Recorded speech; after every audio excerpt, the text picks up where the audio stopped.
ogtihiin maanta waxaan ku jirnay maadaama ahayd bilowgii baartinka cusub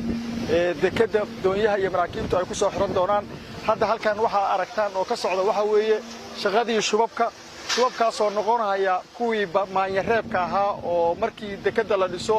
biyaha hirka soo qaboojin lahaa oo lagu kala reebi lahaa mataqaana hirka lagu daciifin lahaa hadda waxa la shubayaa waa 9 tan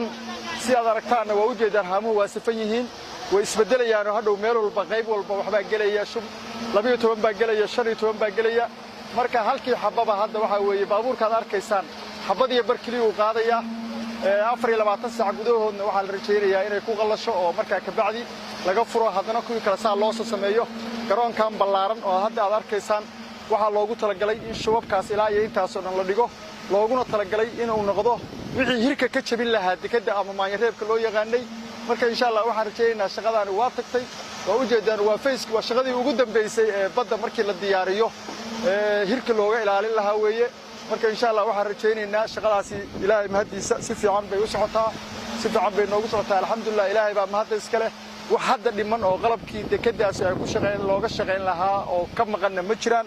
marka waxaan rabnay inta kale inaan idin sharaxno shubkan iyo noocu noqon doono iyo intaas waa mahadsantiin assalaamu calaykum waraxmatullaahi wabarakaatuh bismillaahir rahmaanir rahiim alxamdulillaahi rabbil caalamiin wasalaatu wasalaamu calaa rasuulillaah wa anigu ah cali nuur afrax oo kamid ah injineerada warshada dekadan hadda ka shaqeynaya waxaan rabaa inaan si wax yar oo kooban idinkaga sheego warshada tan gadaashayda ah oo gaarigu hoos taagan yahay iyo say u shaqeynayso warshadan waxay samaysaa shubka waxaa la yiraahdaa batching plant haddana waxay sameynaysaa waa shubkaas oo halkaan inta laga qaado lagu shubi doono blookyaal waaweyn oo iyagana arki doontaan oo meel halkaas yaalo blookyadaas oo la yiraahdo antifar blocks la yiraahdo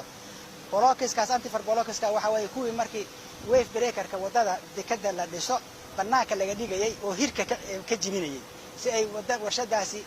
dekadaas ay protector u ahaato muddada loogu talagalay shubkii weeye shubkaas maanta noo bilowday waa shub muhiim ah marka warshadani waxay sameynaysaa saacadii waxay sameyn kartaa 120 mitir cube oo shub ah shubku warshada kama bilowday wuxuu ka soo bilowday marka hore marxalada kala duwan oo leeyahay laboratory ka soo bilowday laboratoryga engineerada waxay ku soo sameeyeen mix design-kii loogu talagalay blookyadaas inay ku soo sameeyaan laboratory ku soo test gareeyeen inta ciid lagu darayo inta dhagax lagu darayo inta shamiinta lagu darayo inta biyo lagu darayo inta chemical lagu darayo wala soo qiyaasay hore loo soo qiyaasay warshada computerkeeda la geliyay warshadii miisaankii ku soo sameynayso gaarigaas ku shubaysa gaarigu waa qaadaya wuxuu geenayaa meeshii lagu shubayay marka warshada hor shaqadeeda waa taas waxaan rabaa marka inaan ogaataa idin sheego shubkani sida dadku hadda badankooda u maleynayaan waa ka adag yahay shubku waxa weeye waa engineering materials weeye mix design laboratory lagu soo sameeyay hadana raacaynin waxa la sameynayo lama yaqaan waxay yihiin weeye control koodana ma laha xoogooda oo dhawdii oo shubku yeelan doono lama yaqaan marka si waxa soo looga baxo systemkan waa system oo engineering ah oo la raacayo principles ama specification ama shuruud mashruuc uu leeyahay la rabo in la buuxiyo waxaan lagu buuxin karaa in wax kasta miisaan ay ku socdaan marka biyuhu waa miisaaman yihiin jaayga kala nooca waa miisaaman yahay chemical lagu darayo waa miisaaman yahay waana la yaqaanaa markii la gaaro muddada xoog oo gaarayna waa la yaqaanaa hore loo yaqaanaa midkiiskan hadda waxa la yiraahdaa class 25 newton per mm square waxa laga rabaa ugu yaraan 25 newton millimeter square kale inuu xoogeeda gaaro miisaanka la soo sameeyay ilaa 39 buu gaaraya kaasaana lagu soconayaa haday waxa iska dhimaana waa la garanayaa oo laboratory ba shaqo kasto shub kasto halkaas lagu sameeyay laboratory ku dhinac yaala laboratorygaas ayaa sample meesha laga soo qaaday la geynaya oo lagu test gareynaya 28 casho kadib 7 casho kadib 14 casho kadib mar walba marxaladda xoogiisa oo jooga la soconaya marka waxa weeye taas waxa weeye introduction yar oo aan ka siinayo warshada ay shubkaba ilaahay subhanahu wa ta'ala mahad iska leh ilaahna soo gaarsiin meesha maanta aan marayno meeshaan hadda aad shaqada ka socotaa waa sayidkii barnaamijkii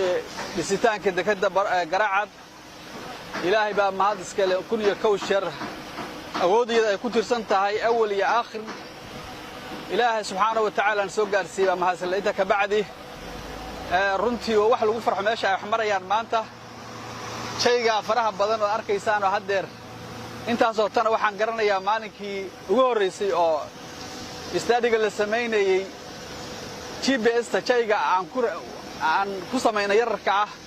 runtii waxa uu nagu qaatay muddo aad iyo aad maaragtay u dheer iyo meel fog inaan jawaan kaga soo gurno gacmaha kaga soo gurno oo deegaanka ay ku yarayd maantana intii loo baahdo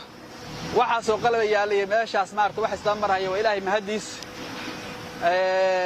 haddaan nahay bahda wadaagsan ee kambaniga maaragtay dadka ku bahoobay ee Soomaaliyeed muwaadiniinta ah ku bahoobay maalgashiga dekada Garacad waxa kaliya oo aan sidaan wax ku faani kartaan waxa weeye inaanu ka jabinay maskaxda ummadda Soomaaliyeed silsiladihii ku dhaganaa oo ahaa inay waxba qabsan karin ay markasta ku tiirsanaadaan shisheeye iyo dawlado kale